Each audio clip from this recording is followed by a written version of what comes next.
সেই মুহূর্তে আরও একটি গরুর ভূত সেখানে প্রকট হয়। তারপর শুরু হয় শিয়ালের সাথে গরুর ভূতের লড়াই। গভীর সুন্দরবনের একদম মাঝখানে ছিল দয়াপুর নামে একটি ছোট্ট গ্রাম। চারিদিকে নদী, কাদামাটি আর ঘন জঙ্গল। দিনের বেলাতেও সেখানের জঙ্গলে প্রবেশ করলে মানুষের বুক কেঁপে উঠত। এই দয়াপুর গ্রামেই বসবাস করত মাধব আর তার স্ত্রী রুক্মিণী। গিন্নি, তুমি শুনেছ কাল রাতে রহিমদের উঠোন থেকে হঠাৎ করেই সবকটা মুরগি উধাও হয়ে গেছে? হ্যাঁ গো, আমিও পুকুর ঘাটে বাসন ধুতে গিয়ে শুনলাম একইভাবে কারো বাড়ি থেকে হাঁস তো কারো বাড়ি থেকে ছাগল চুরি হয়েছে। কি জানি বাবা, হঠাৎ করে সুন্দরবনে আবার কি শুরু হলো। যাই হোক, এবার আমি আসি, মাছ ধরতে যেতে অনেকটা বেলা হয়ে গেল। এই বলে মাধব জাল নিয়ে নদীর দিকে চলে যায়। আর সেখানে পৌঁছে রামু ও তার স্ত্রী মিনতির সাথে দেখা হয়। মাধব, এইভাবে চলতে থাকলে তো আমাদের গ্রামে যে আর একটাও হাঁস মুরগি ছাগল কিচ্ছু থাকবে না রে, সব শেষ হয়ে যাবে। কাল রাতে আমি নিজের চোখে দেখেছি তিনটে বড় বড় শিয়াল আমাদের মুরগিগুলো ধরে নিয়ে উঠানের পাশ দিয়ে দৌড়ে পালালো। আচ্ছা, তার মানে সুন্দরবনে এখন শিয়ালের উৎপাত বেড়েছে। এবার যে দেখি আমাদের আরো সাবধানে থাকতে হবে। হ্যাঁ গো, শিয়ালগুলো কি বড় বড়, কি ভয়ঙ্কর ছিল, বাবা রে বাবা। এরপর মাধব নৌকায় করে মাছ ধরতে চলে যায়। সারা দিন মাছ ধরে বিকেল বেলায় আবার সে বাড়ি ফিরে আসে। তখনই তাকে দেখে তার স্ত্রী রুক্মিণী বলে, হ্যাঁ গো, শুনেছ সুন্দরবনে নাকি বড় বড় শিয়ালের উৎপাত বেড়েছে। আজ থেকে না আমাদের হাঁস মুরগিগুলোকেও ঘরের ভেতরে রাখতে হবে। হ্যাঁ রুক্মিণী, শিয়ালের দলের ব্যাপারে শুনলাম। যা পরিস্থিতি, হাঁস মুরগিগুলো ঘরে না রাখলে ওই শিয়ালের দল আমাদের সব হাঁস মুরগিগুলোকে ধরে নিয়ে চলে যাবে। এরপর মাধব ও রুক্মিণী তাদের শোবার ঘরে হাঁস মুরগিগুলোকে রেখে দেয়। তারপর তারা শুয়ে পড়ে।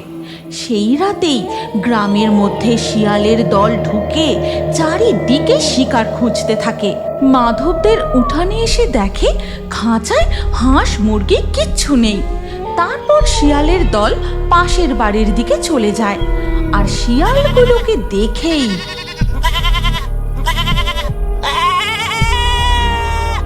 ছাগলটাকে একা পেয়ে শিয়ালগুলো খুব সহজেই তাকে ধরে নিয়ে গভীর জঙ্গলের মধ্যে তাদের গর্তের কাছে চলে যায়।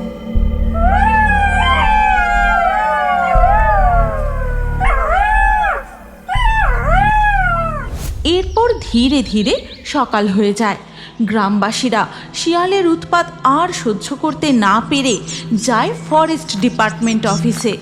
গ্রামবাসীদের সমস্ত অভিযোগ শুনে অফিসার বলেন, শোনো সবাই, যতদিন না আমরা শিয়ালগুলোকে ধরে কন্ট্রোল করতে পারছি ততদিন, মানে আজ থেকে গ্রামের সব হাঁস মুরগি ছাগল শোবার ঘরের মধ্যে নয়তো শক্ত খাঁচার মধ্যে বন্ধ করে রাখবে। আর রাত হলে তোমরা কেউ বাইরে বেরোবে না। ঠিক আছে অফিসার বাবু, ঠিক আছে। তারপর থেকেই গ্রামের মানুষ তাদের পশু পাখিগুলোকে শক্ত খাঁচার মধ্যে বন্ধ করে রাখতে শুরু করে। এইভাবেই বেশ কয়েকদিন কেটে যায়। শিয়ালের দল আর কোনো শিকার খুঁজে পায় না। অনেকদিন পেট ভরে খাওয়া হয়নি, এইভাবে চলতে পারে না। আমাদের এবার আরো বড় শিকারের পরিকল্পনা করতে হবে। গ্রামবাসীরা হাঁস মুরগি ছাগল ঘরের মধ্যে নয়তো খাঁচার মধ্যে ভরে রাখছে, তাহলে বড় শিকার কি করে ধরবো? ওগুলো হলো ছোট শিকার। আজ আমরা বাঘেদের মতো বড় গরু শিকার করব। চলো সবাই। সেই রাতে শিয়ালের দল গ্রামে ঢুকে গরু শিকার করে। এবার থেকে নতুন করে গরু শিকার চলতে থাকে। আর এইভাবেই কেটে যায় বেশ কিছুদিন। এমনই একদিন সকালে জঙ্গলে কাঠ কুড়োতে গিয়ে রুক্মিণী দেখে, হ্যাঁ গো, ওই দিকটায় তাকিয়ে দেখো তো একবার, একটা গরু শুয়ে আছে না? এই জঙ্গলে কেউ তো গরু বাঁধতে আসে না, চলো তো গিয়ে দেখি একবার। রুক্মিণী ও মাধব গরুটার কাছে গিয়ে দেখে গরুটা মৃত। তার গলায় দুটি দাঁতের দাগ। একে একে গ্রামের সব গরুগুলো শিকার হচ্ছে। জানো রুক্মিণী, কেউ বুঝতে পারছে না এটা বাঘের কাজ না ওই শিয়াল দলের। হ্যাঁ, আর এই একইভাবে সুন্দরবনের জঙ্গলের বিভিন্ন প্রান্তে মৃত গরু পড়ে থাকতে দেখা যাচ্ছে। আর প্রত্যেকটা গরুর গলায় থাকে দুটো গভীর দাঁতের দাগ। এই ব্যাপারটাও ফরেস্ট ডিপার্টমেন্ট অফিসে জানানো দরকার। চলো তো। এই বলে মাধব ও রুক্মিণী সোজা যায় ফরেস্ট ডিপার্টমেন্ট অফিসে। শুনুন অফিসার বাবু, আমরা আর সহ্য করতে পারছি না, আপনারা কিছু একটা ব্যবস্থা করুন। একে একে গ্রামের সবার গোয়াল খালি হতে বসেছে।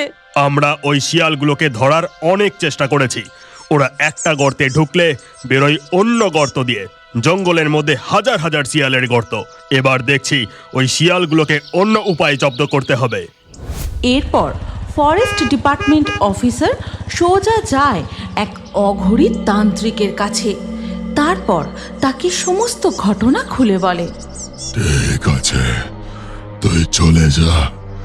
আজ রাতে আমি যা ব্যবস্থা করার করে দেব। এরপর ধীরে ধীরে রাত হয়ে যায়। অঘরী তান্ত্রিক জঙ্গলের মধ্যে একটা মৃত গরুর পাশে বসে মন্ত্র পড়তে থাকে।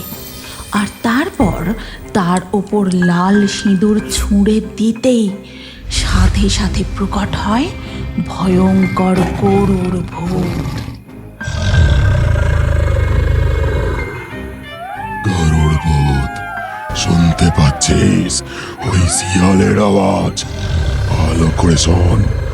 ওরা এখন জঙ্গলের কোথায় আছে ভালো করে শোন।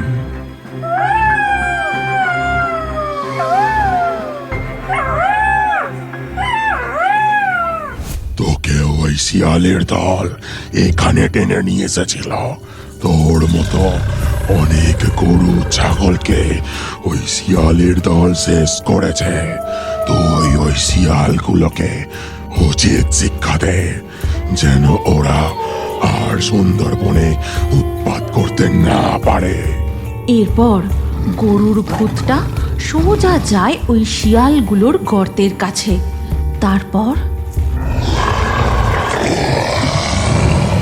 তোরা নিরীহ পশুদের হত্যা করেছিস, অনেকের গোয়াল শূন্য করেছিস। এবার আর নয়, এবার তোদের শাস্তি হবে। ঠিক তখনই কয়েকটা শিয়াল সেই গরুর ভূতটাকে ঘিরে ধরে আর জোরে জোরে ডাকতে থাকে।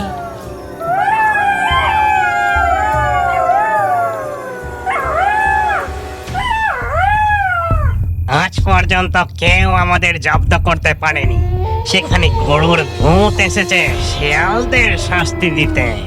এই বলে শিয়ালটা গো ভূতের দিকে এগোতেই গরুর ভূতটা তার শিং দিয়ে জোরে গুঁতো দিয়ে ছিটকে ফেলে দেয়। তোরা হলি সামান্য শেয়ালের দল। এই সুন্দরবনে আমি আচ্ছা আচ্ছা বাঘের দল, হাইনার দল ও সিংহকে জব্দ করেছি। শিয়ালের দল, এই গরুর ভূতকে একা হারানো সম্ভব নয়। চলো আমরা সবাই মিলে ঝাঁপিয়ে পড়ি। ঠিক সেই মুহূর্তে আরও একটি গরুর ভূত সেখানে প্রকট হয়। তারপর শুরু হয় শিয়ালের সাথে গরুর ভূতের লড়াই।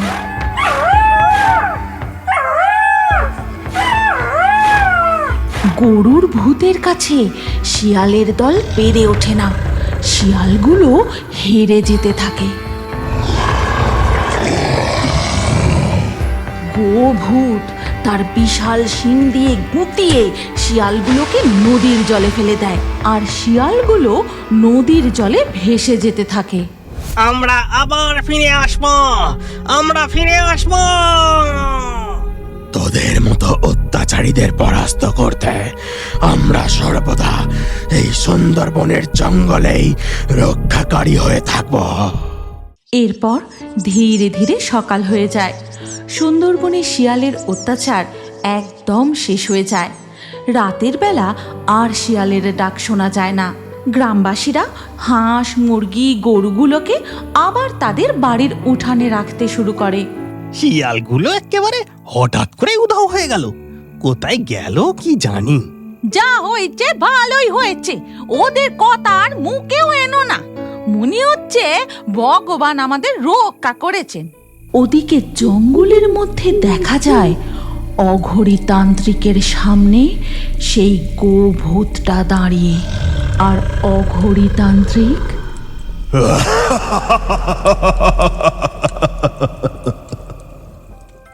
হয়তো আপনি জানেন না, আপনি যদি আমাদের গোভূতের কার্টুন চ্যানেলটি সাবস্ক্রাইব করে আপনার নাম কমেন্টে লেখেন, তাহলে আপনার নাম আমাদের কার্টুন ভিডিওতে দেখানো হয়। হ্যাঁ হ্যাঁ, সবাই জানে। এবার তুই চুপ কর, আমাকে নামগুলো বলতে দে। আজকের লাকি ড্রয়ে জেতা নামগুলি হলো শিখা, তসনিম, সজীব, দীপ্তি, বিক্রম, তামিম, নিসা, মিরাজ, ইয়াসিন, পল্লবী, রূপালী, ঈশান, মোহনা, তোয়াহিদ, রিমা। কার্টুন ভিডিওতে আপনার নাম দেখতে চাইলে শুধু নাম লিখলে হবে না, আমাদের গোভূতের চ্যানেলটি এক্ষুনি সাবস্ক্রাইব করে নিন। আর স্ক্রিনের উপরে আসা এই পরবর্তী ভিডিওটি চালিয়ে সেখানেও আপনার নাম কমেন্ট করতে পারেন। আজকে আমাদের এই গল্প এখানেই শেষ হলো। দেখা হচ্ছে পরবর্তী ভিডিওতে।